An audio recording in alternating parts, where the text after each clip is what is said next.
सेवण मां की ख़बर ॾींदा हलूं। तालका रिपोर्टर महमद सफ़र सेवानी जी रिपोर्ट मुताबिक़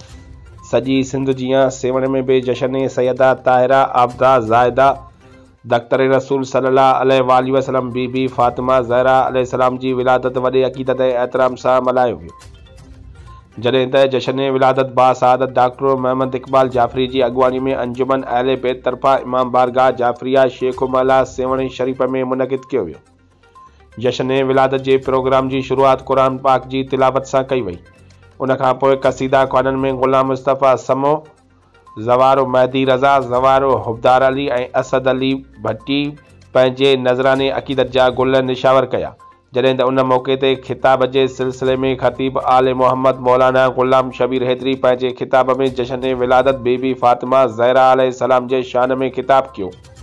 ऐं हिन जशन विलादत में आयल महिमाननि जा दिल ईमान सां ताज़ा करे छॾिया।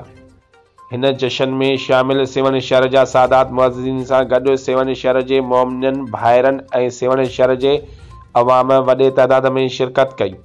जॾहिं त हिन जशन विलादत जी तक़रीब में दुआ ख़ासि पिणु घुरी वई, जंहिंमें आयल सभिनी मोमिन मुसलमाननि जी सिहत, इज़त,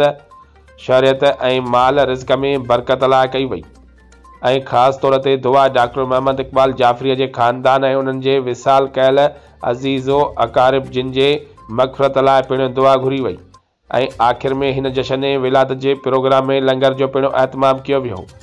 जेको लंगर आयल मोमिननि में तक़सीम कयो वियो, जॾहिं त जशन विलादत जे मौक़े ते इमाम बारगाह जाफ़रिया शेख महला सेवण शरीफ़ खे बल्बन सां सींगारियो वियो।